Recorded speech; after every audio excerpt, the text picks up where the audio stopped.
All right, back in the garage with another video. Whew.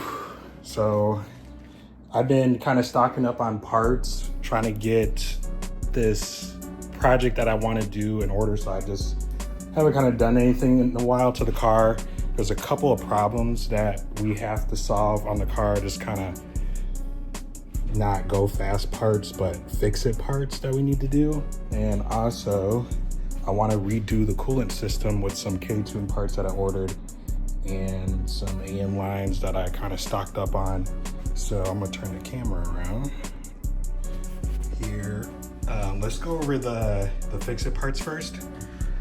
Everywhere you can see that like there's axle grease just spraying all over the car. Down here, all back there against the subframe, and there's probably some on the transmission, back of the transmission too. It doesn't seem like there's a rip in the boot. If there is, it's a pinhole. I'm thinking it just needs to be repacked and resealed, so I'm gonna take it off and take it to a shop and see if I can get it repacked and sealed and try to look to see if there's a pinhole rip on it. That's one thing. The second thing is my wheel bearings are going out. I can hear them every time I drive, so I want to take the knuckles off, both fronts, take the knuckles off, take it out to that same shop and have them press in new wheel bearings for me. So I'm gonna take the knuckles off. Also, the part that I really want to do is redo this coolant system. We're going to keep the CSF radiator. I do have this Speed Factory radiator down here, but it's a B series one. It's on the wrong side. The AN fittings are on the wrong side, so I would have to like run longer lines. I really don't want to do that. So I'll probably keep this CSF one and see if I could take these regular fittings off and just put AN fittings on there, and we'll redo the lines. I also want to get rid of this dumb valve and just remove this whole top housing and put the K-Tuned one I got up here. And also I got a V2 lower housing that I want to put on. So I don't know where I'm gonna start first. I think I'm gonna start with the front and just start removing all the coolant, just the intercooler, the front bumper, remove the radiator, and get rid of anything that's going to be in my way from accessing up here. And we'll eventually get to the wheels and the axles. So I think that's how I'm gonna do it first. Sorry, I actually forgot to mention one more thing. I got a whole PLM tubular radiator support for the front end, so I gotta do that too. So what we're gonna end up doing is taking everything off the front. I forgot, take the headlights off, the headlights over here, the fenders off, over there on each side, and we're gonna actually have to drill out the spot welds. What reminded me is I got this titanium spot weld bit, and gotta drill out all the spot welds here. All right, so far we got the intercooler off, all the intercooler piping, that is off. Next, I'm going to take the headlights off, take the fenders off, and see where all these spot welds are, so I can start taking this radiator support off. And I also noticed I never took this off before, but this radiator support is gone. It's not even spot welded or bolted or anything. It's just held up by the bottom end of that. So that's why this is so wiggly all the time. So I'm kind of glad I'm fixing that, and it's already detached, so that kind of saves me from having to chop that part in half. So yeah, let's get going. All right, so far we got the headlights and the right driver's side fender off. I actually want to remove this headlash cable because you don't need it anymore because we got the hood pins. Took this wheel off already, and I actually had to do this video over again because I didn't record it in the right orientation. But I was talking about how good this Amazon Impact is it takes the wheels off right in the air. I think these wheels were torqued down to 100 foot-pounds. I'd even have to have it set down, and that thing is pretty slick. I think I paid like $60 or $70 for it on Amazon. Pretty good. So I'm gonna go ahead and work on the other fender. And I wish I could set you guys up and just do like a time lapse, but I don't have a camera stand or anything. Maybe I'll work on that. Maybe I'll get one so you guys can watch me do this. But for now, I'm just gonna be cutting to where I'm done. Tell the camera what happened. What happened? It broke up. What broke? Yep. What else? Okay. That's broken too. Watch your hand. You might cut yourself.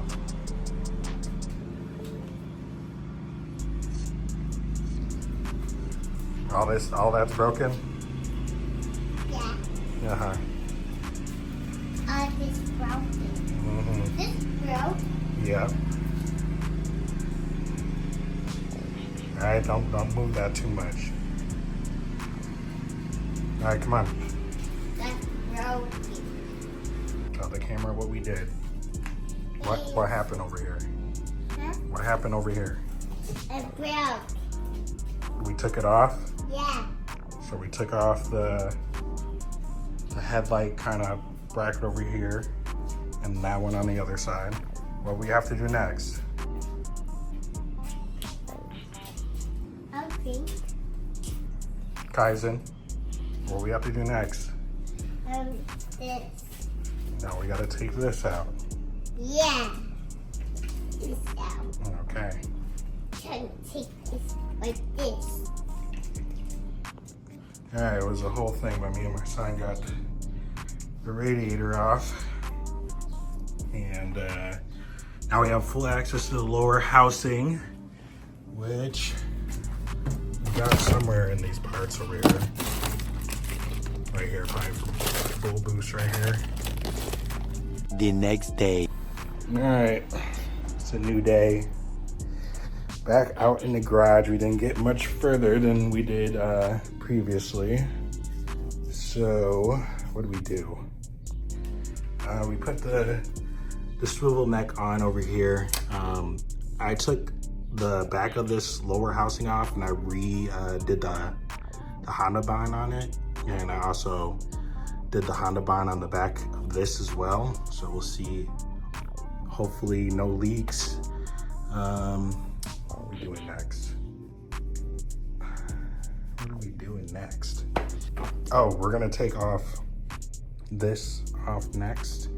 Get this all out the way. We have the upper housing, the K-Tuned upper housing. We're gonna put that on, as well as see how this swirl pot's gonna look over here. I don't know how we're gonna do this, so I guess we'll see. All right. So now it's even the next day after that. Didn't have that much time to work on a car yesterday, but we were able to get the swirl pot in. The swirl pot is secured. I was able to run one of the lines. There's a really short line here. It's really tight. I had to kind of squeeze it with some pliers to make sure the hose was a little bit more flexible and it wasn't going to kink right here. It looks like it's pretty full, so we shouldn't have a problem there, hopefully. Now I'm trying to run the bottom line, which will run out to the radiator. But before that, we are going to try on the radiator support, because we took the radiator support off earlier last couple days ago.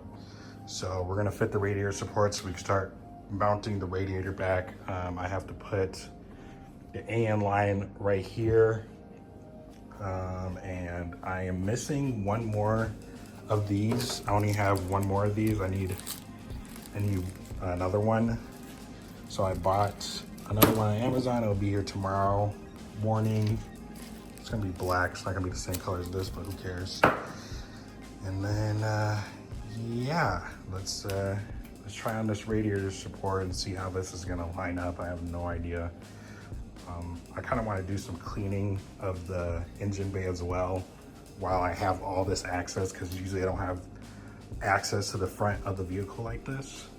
And yeah, I also have to put this hose back on the back over here, which is going to be something else. This is a really tight fit down here. I might have to undo some plugs over here. So we'll see how that goes. All right.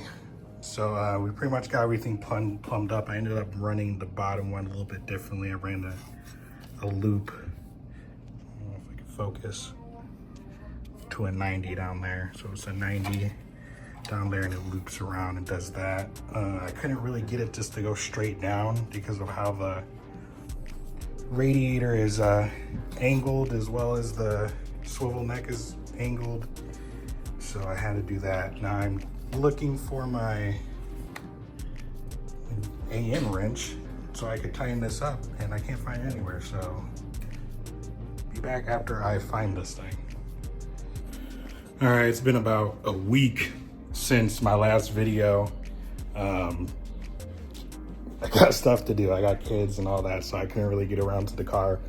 I think I finally finished. There was so much in between that you guys didn't get to see because one, I wasn't recording, and two, it just I just forgot.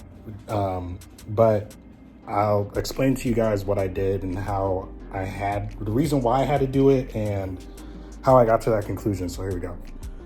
So I had to undo everything. I had to drain out the coolant that I put in last time because I had it all wrong, only because this line back here, the previous line, which is down there, it was kinking right there because it was just way too short for this was here now, so it's in the way, and now it was way too short and started kinking. So I had to buy new lines. This is a 3/4 line going into this metal thing down there. That you see that metal going into the top of the plastic thermostat housing, that is 3/4. And the back of this, the K-Tuned upper housing, is 5/8. So I had to put an adapter right there for it to fit. So it hasn't leaked, it's been good. I have to clean this up because it was leaking coolant.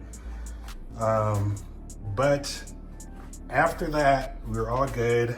It turns out I was watching some YouTube videos last night, and where's this box at? So here it is. It's the fail-safe. Put this phone over here. The fail-safe one. Through the part numbers on here somewhere. Here we go. This is the part number that you need to replace the thermostat housing on the swivel necks up here.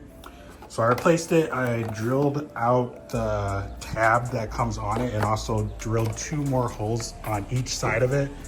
So there's 3 holes in total, one on either side of the tab that's already there, as well as shaved off the tab that comes with it. I drilled 1/8 drill bit holes and got the car, plumbed everything back in, which took forever. Finally got it started, and I didn't go over 192 Fahrenheit. That was the highest it got. It ran for like 30 minutes, would not get over 192 Fahrenheit, just sitting here idling. So that's pretty good. I think we're all burped out and cleaned up. I'm waiting for the engine to cool down so I can start cleaning up all this coolant mess and all the coolant on the floor. It's a disaster in this garage. So I'm gonna go ahead and let this car cool down and clean it up. We had no leaks, fortunately, so I think we're all good. So I'm gonna go ahead and put this car back together. I'll show you guys the end results, and then I think we could close out this video. All right, we had her moved out, cleaned out the garage, all the mess, and now she's back to the way she was without the front bumper, of course. I gotta tighten these back up, I believe. Did I tighten these back up? They seem tight. I'm not sure though. I'm gonna tighten this back up. And I gotta tighten this one back up for sure. But she idled for 30 minutes at operating temp, not over 192 Fahrenheit. Seems like we're good. All AN lines now with the swivel neck. So I think we did a good job here. We'll see how it does when it's actually driving. I haven't driven it yet. And I really got to clean this engine bay out because it's just disgusting now. So I want to thank you guys for tuning in. And as always, it's Boosted Black Guy, and we're out.